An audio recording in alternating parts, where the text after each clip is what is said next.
How do everybody? I think I've recovered now after the weekend and nearly having a brain aneurysm with just some of that information that I had about where it was just the craziness of last week. Um, but anyway, I just want to crack on and have a little bit of an update on some of that and some of the other mad stuff that's been happening since then, which is just not quite as bad, but it's still just absolutely beggars belief, really. First off, is obviously we had the guy going to prison for stickers. It wasn't the actual stickers themselves, but his intent, basically, what he was sent to prison for. Um, I think he does have a bit of a checkered past and being involved in some quite questionable groups. Again, I'm no expert on it. I've not really looked too deep into it. I'm getting, from what I've been seeing, I've been getting conflicting information. But to go with the worst possible interpretation of his character, he may have been involved in some sort of white nationalist groups, may have been involved in some people you could call neo-Nazis. But even then, he's no longer with those groups, and the group he's with now, Patriotic Alternative, are not a prescribed organisation, and the stickers were all deemed legal and lawful and truthful. So for him to not have actually committed a crime in that regard, and it was purely based on his intent, that is frightening, absolutely frightening and shocking. And on the same day, this was the even crazier thing. On the same day that he was sentenced, there was a nonce sentence somewhere else in the UK, having reams and reams of indecent images of children let off with a suspended sentence. Make sense of that? You make sense of that? I mean, in my opinion, somebody like that, we should be flogging them.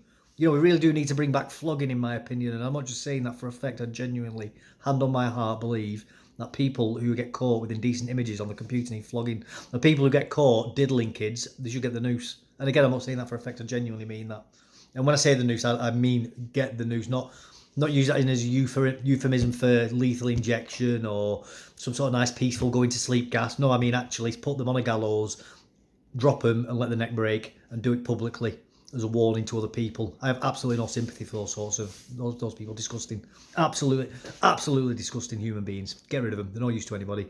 But enough of that. That was last week's news anyway. I don't know how many of you have seen it. I'll see if I can get a link and put it below. But there's a play going on somewhere down south as well. Kit Harington's in it. The guy who's in Game of Thrones as Jon Stark.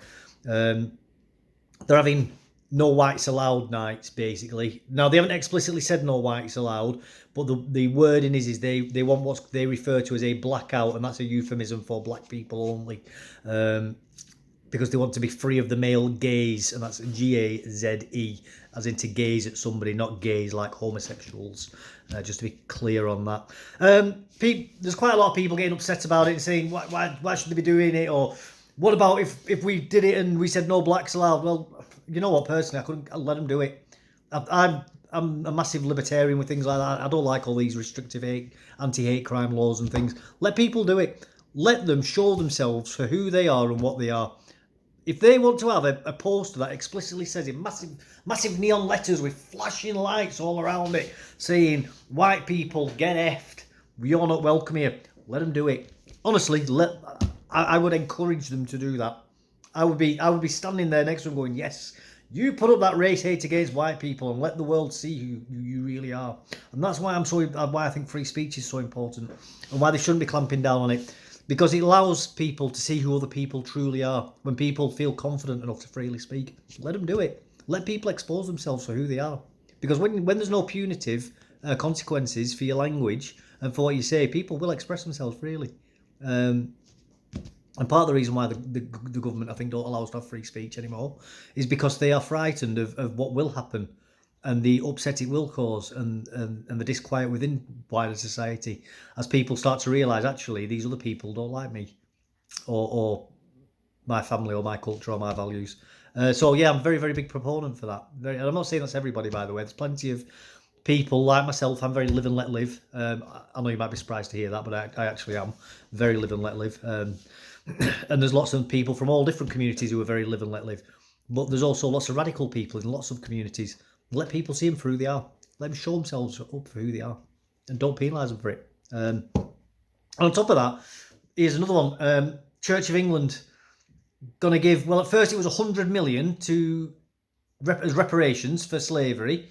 I mean, even though we fought wars over it and many people gave their lives up, and you know, we as a nation were the first nation in the world to have the epiphany. Oh, you know what? Maybe we shouldn't enslave people. Maybe we shouldn't go have markets where people can be bought and sold. Nobody else has ever done that. So let's not even dwell on that fact, or the fact that we didn't castrate our slaves, so they were able to have, but when we did have them, they were able to have families, which is why I have so many people in the countries where we had slaves, or I shouldn't say weeks. My family didn't. My actual direct lineage of ancestors were never involved in the slave trade. It was a very small number of people, very very small number of people, and not just white people either. Jewish people, black people, Native Americans, all different people had slaves in the colonies, and twice as many slaves went to the Middle East than went to the European slave colonies. But not only did we do that, and we paid lots and lots of money to free the slaves from the plantations. That's a debate in itself, which I'm not going to have here with myself in here. But that wasn't enough, and it never will be enough, because part of the problem I think with these people is they want these reparations, and they've got to keep asking for reparations until Africa either becomes comparable to Western European countries or surpasses them. And in my opinion, that's never going to happen, ever, because what makes Africa Africa and the state it's in is the people there. And that doesn't mean they're all bad people, but it's the collective decisions of those people who live there.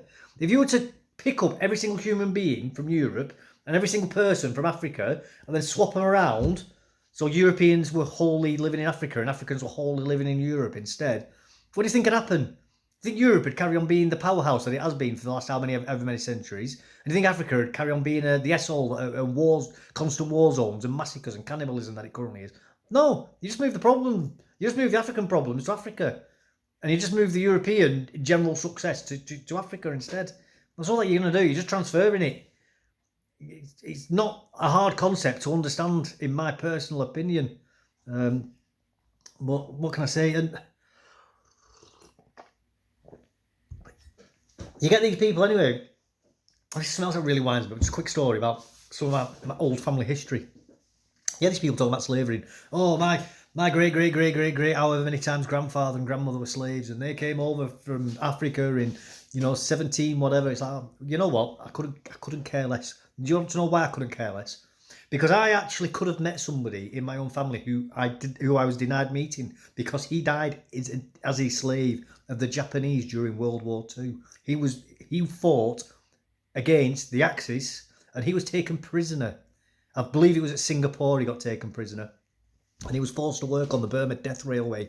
And at the end of his life, he was just as emaciated as anybody who was freed from places like Dachau or Birkenhouse or whatever they're called. All those bloody concentration camps. You see the photographs and like skeletal people coming out. That was my granddad when he died. When he was too ill to work, when he was too weak to work, they cut his head off and chucked his body and his head into a latrine. He's buried somewhere in the middle of the jungle now. So my great-grandmother was denied her husband. My grandmother and her sisters and brothers, 6 of them in total, kids, they were denied growing up with their fathers, so they had to live in absolute poverty because of that. My mother and her 2 sisters, my aunties, had to grow up without their granddad. Now, I met my great-grandmother, so I could have very well have met my great-grandfather as well. So 4 generations of people have directly been impacted by slavery. But because we're white English, Anglo-Saxon descent, oh, well, that doesn't matter, does it? You're not allowed to complain about that. Oh, you should just be grateful. You've benefited from slavery. Oh, F off, seriously. I do not care about your complaints in regards to slavery. I don't. Because your slavery, I'm afraid, happened that long ago that it shouldn't even be a factor in how it impacts on your life and your standard of living.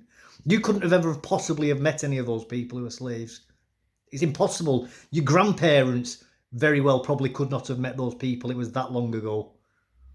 I could have actually have met my great-grandfather, and I had that taken away from me because of slavery. And here's another thing. Do you think I hold that against the Japanese people? I do at the time. And you know what? I believe that they deserve getting Hiroshima and Nagasaki for it, because at that time they were worse than the Nazis. They didn't kill as many people, but the crimes that they committed, the horrors, the absolute disgusting things that the Japanese soldiers did, it makes me feel sick when I read about that stuff.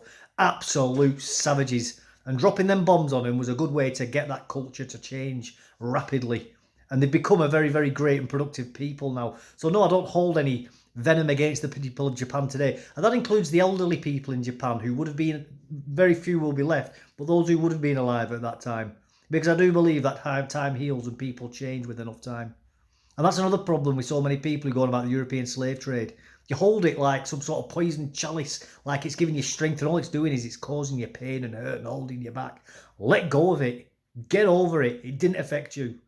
If I can get over the Japanese doing what they did to my grandfather, you can get over what the Europeans did to your ancestors as well. Anyway, I'm leaving it at that. That's 10 minutes. If you've enjoyed that, I found it insightful or interesting, and that good stuff, please do like, subscribe, put a comment below and all that other jazz. I'm going to get going anyway because I'm going to need to drink my cup of tea. Speak to you all later. Bye-bye.